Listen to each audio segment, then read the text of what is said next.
వివిధ కారణాలతో పంటలు నష్టపోతే రైతులకు తక్షణం నష్టపరిహారం అందేలా పటిష్టమైన పంటల బీమా పథకం తీసుకొస్తాం. ప్రకృతి వైపరీత్యాల సమయంలో రైతులకు ఇన్పుట్ సబ్సిడీ అందేలా చర్యలు తీసుకుంటాం.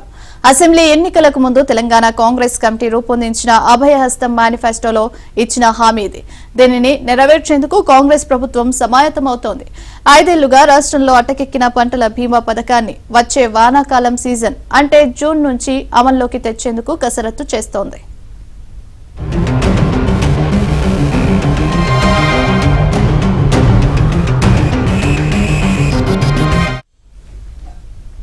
అయితే ప్రధానమంత్రి ఫసల్ బీమా యోజనను అమల్లోకి తీసుకొస్తారా లేక కొత్త పంటల బీమా పథకానికి రూపకల్పన చేస్తారా అనే అంశంపై ఇంకా స్పష్టత రాలేదు. దీనిపై ముఖ్యమంత్రి రేవంత్ రెడ్డి వ్యవసాయ శాఖపై ఉన్నత స్థాయి సమీక్ష నిర్వహించిన తరువాతే స్పష్టత రానుంది. రాష్ట్రంలో గడిచిన 5 ఏళ్లుగా పంటల బీమా పథకం అమల్లో లేదు. పీఎం ఎఫ్బీవైతో ఏమాత్రం ఉపయోగం లేదు అని గత కేసీఆర్ ప్రభుత్వం 2020లో బయటకు వచ్చింది.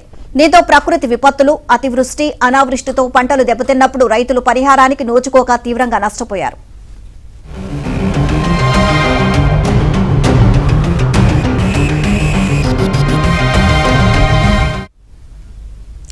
ఈ సమస్యను అధిగమించడానికి పంటల బీమా పథకాన్ని తప్పనిసరిగా అమలు చేయాలనే ఆలోచనకు రాష్ట్ర ప్రభుత్వం వచ్చింది.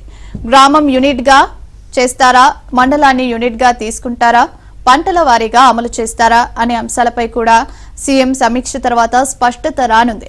దేశంలో పంటల బీమా పథకం అమలు చేయని ఏకైక రాష్ట్రం తెలంగాణ మాత్రమే.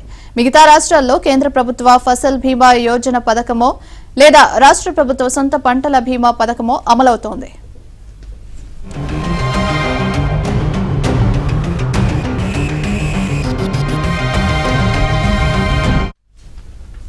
పీఎం ఎఫ్బీవై నుంచి వైదొలిగిన పశ్చిమ బెంగాల్ ప్రభుత్వం బంగ్లా సస్య బీమా యోజనను అమలు చేస్తోంది.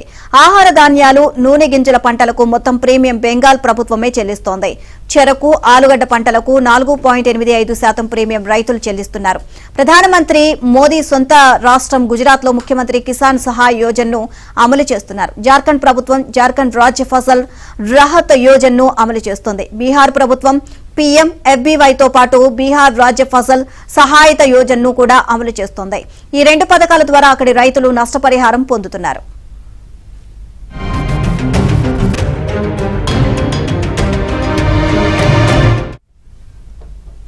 ఇక ఆంధ్రప్రదేశ్ ప్రభుత్వం 3 ఏళ్ల పాటు వైఎస్ఆర్ ఉచిత పంటల బీమా పథకం అమలు చేసింది. కేవలం రూపాయి చెల్లించి రిజిస్ట్రేషన్ చేసుకున్న రైతులకు క్రాప్ ఇన్సూరెన్స్ స్కీమ్ వర్తించేలా చేసింది.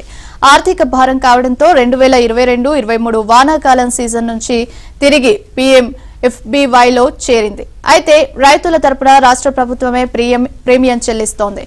కానీ తెలంగాణ రాష్ట్రంలో అటు కేంద్రానికి కానీ ఇటు రాష్ట్ర ప్రభుత్వానికి కానీ ఇన్సూరెన్స్ పథకం ఏది అమల్లో లేదు.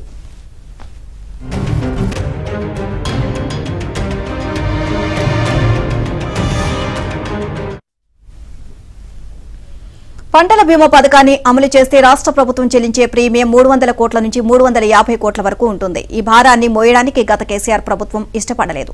ఎందుకంటే క్రాప్ ఇన్సూరెన్స్ తో రైతులకు కలిగే ప్రయోజనం కంటే బీమా కంపెనీలకే ఎక్కువ లాభం ఉంటుంది అనే వాదనను తెరపైకి తీసుకొచ్చింది. అయితే ఇన్సూరెన్స్ అనేది ప్రమాదం జరిగినప్పుడే ఉపయోగపడుతుంది. ప్రకృతి విపత్తులు రావాలని గాని, పంటలు నష్టపోవాలని గాని ఇన్సూరెన్స్ ను ఉపయోగించుకోవాలని ఎవరూ కోరుకోరు.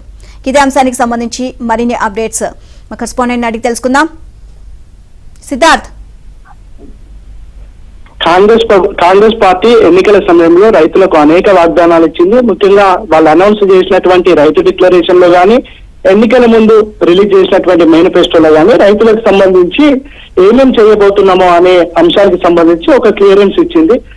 దాన్ని ఇంప్లిమెంట్ చేసే పనిలో కాంగ్రెస్ ప్రభుత్వం కసరత్తు చేస్తా ఉంది. దాంట్లో భాగంగా రైతులకు పంట నష్టం జరిగితే ఇచ్చేటువంటి బెనిఫిట్స్ కి సంబంధించిన అంశంలో ఏ విధమైన చర్యలు తీసుకోవాలనే అంశానికి సంబంధించి కాంగ్రెస్ ప్రభుత్వం కసరత్తు చేస్తా ఉంది.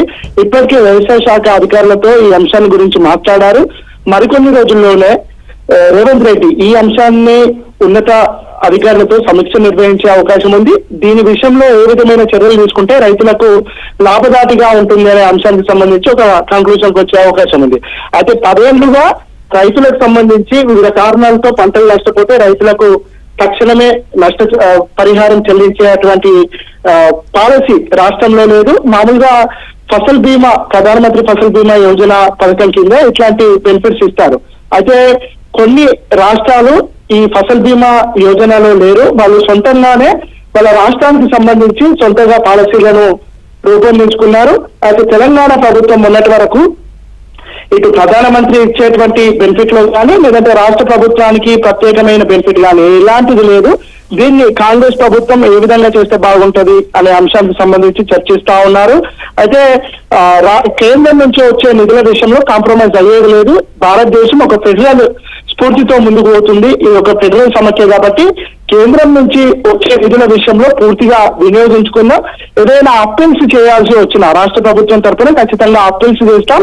కేంద్రం నుంచి వచ్చే ప్రతి నిధిని మనం ఉపయోగించుకుంటామని చెప్పారు. ఇక దీనిలో కేంద్రం ఇచ్చేటువంటి సబ్సిడీలో రాష్ట్ర ప్రభుత్వం భాగమవుతుందా, లేదంటే కేంద్రం నుంచి నిధులు తీసుకొని రాష్ట్ర ప్రభుత్వమే కొత్తగా పాలసీని మేక్ చేస్తుందా అనేది మరికొన్ని రోజుల్లో స్పష్టత వచ్చే అవకాశం ఉంది. మొత్తానికైతే వివిధ కారణాలతో, ముఖ్యంగా ప్రకృతి వైపరీత్యాలతో పంట నష్టం కలిగితే అట్లాంటి రైతులకు భరోసా ఇచ్చే ప్రోగ్రామ్ ని కాంగ్రెస్ ప్రభుత్వం చేపట్టనుంది. దీనికి సంబంధించిన విధి విధానాలు రూపొందించే పనిని చివరిసారిగా జరిగినటువంటి సమీక్షలో వ్యవసాయ శాఖ అధికారులతో సమీక్ష నిర్వహించారు. ఈ సమీక్షలో దీనికి సంబంధించినటువంటి ఇన్పుట్స్ తీసుకొని ఒక పాలసీని మేక్ చేయాలని రేవంత్ రెడ్డి అధికారులను ఆదేశించారు. ఇక ఒక 2-3 రోజుల్లోనే దీనికి సంబంధించినటువంటి ఉన్నత స్థాయి సమీక్షా సమావేశం జరగనుంది. ఈ సమీక్షా సమావేశంలో దీనికి సంబంధించినటువంటి ఒక ఫైనల్ కంక్లూజన్ వచ్చే అవకాశం ఉంది. రానున్నటువంటి ఖరీఫ్ సీజన్ నుంచి ఈ పథకాన్ని ఇంప్లిమెంట్ చేసే ఆలోచనలో రాష్ట్ర ప్రభుత్వం